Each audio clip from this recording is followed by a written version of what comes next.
यदि आप लड्डू गोपाल की सेवा करते हैं तो विशेष तौर से इस बात का ध्यान रखिएगा। जयपुर की रहने वाली वंदना गुप्ता जी बताती हैं कि वो लड्डू गोपाल की सेवा करती हैं। ठाकुर जी की अनन्य भक्त हैं, बड़ा प्रेम करती हैं ठाकुर जी से। जब भी घर से बाहर जाते थे तो लड्डू गोपाल को कहकर जाते थे कि प्रभु हम आते हैं, यहाँ जा रहे हैं। और जब भी घर में वापस आते थे तो आकर के प्रभु को आवाज देते थे। तो एक दिन उनको परिवार सहित कहीं जाना पड़ गया तो लड्डू गोपाल को कहा कि प्रभु आते हैं, इस काम से बाहर जा रहे हैं। इनके पास एक छोटा सा पिल्ला भी था। पिल्ले को भी घर पर ही छोड़ दिया और घर को ताला लगाया और ये लोग अपने काम से चले गए। वंदना जी बताती हैं, जब शाम को लौटे और इन्होंने घर का ताला खोला तो दरवाजा नहीं खुला। दरवाजे को काफी धक्के दिए, जोर लगाया, लेकिन दरवाजा नहीं खुला। पूरा परिवार घर के बाहर खड़ा था। ताला खुल गया था लेकिन दरवाजा नहीं खुला। वंदना जी बताती हैं कि भरपूर प्रयास करने के बाद भी दरवाजा नहीं खुला। जब दरवाजा नहीं खुला तो सोसाइटी में रहने वाले माली और केयरटेकर को बुलाया गया।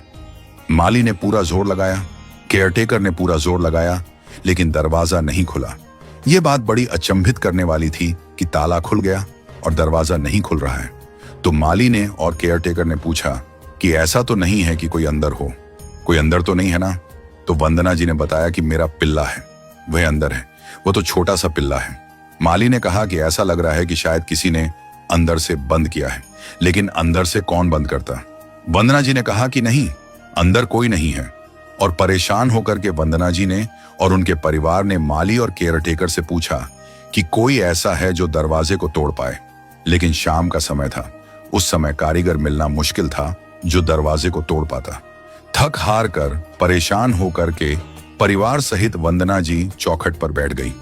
आंखों में अश्रु आ गए, परेशान हो गए, खूब धक्के दिए थे दरवाजे को, दरवाजा नहीं खुला था। हार करके अपने ठाकुर को याद किया, बोली कि हे माधव, हे मेरे लड्डू गोपाल, हे मेरे कन्हैया, तुम भी तो अंदर हो, तुम ही दरवाजा खोल दो, हमसे नहीं खुल पा रहा है। बड़े परेशान हो गए, पता नहीं क्या हो गया है, दरवाजा नहीं खुल पा रहा है। ये कह करके उठी और विश्वास के साथ दरवाजे को हल्के से धक्का दिया और दरवाजा खुल गया। जैसे ही दरवाजा खुला तो वंदना जी और पूरा परिवार हैरान थे, स्तब्ध थे कि यह क्या हुआ। बस हाथ लगाने भर से दरवाजा खुल गया। वंदना जी दौड़ी गई अपने मंदिर में अपने लड्डू गोपाल के पास। आंखों में अश्रु थे, नतमस्तक हुई अपने लड्डू गोपाल के सामने कहा कि माफी चाहती हूं आपसे। जब माली और केयरटेकर ने पूछा कि अंदर कोई है क्या, तो मैं बताना भूल गई, मेरे प्रभु आप अंदर हैं। मैं कैसे भूल गई कि अंदर आप हैं? आप ही तो मेरे कर्ता धर्ता हैं, आप ही तो मेरे सब कुछ हो, आपके अलावा है ही क्या? मैं कैसे आपको भूल सकती हूं कि भीतर आप हैं? मैंने क्यों नहीं आपको याद किया? क्यों नहीं कहा कि मेरे लड्डू गोपाल भी भीतर हैं? मैं क्षमा चाहूंगी, मुझे माफ करना। पूरा परिवार ठाकुर जी के सामने नतमस्तक था।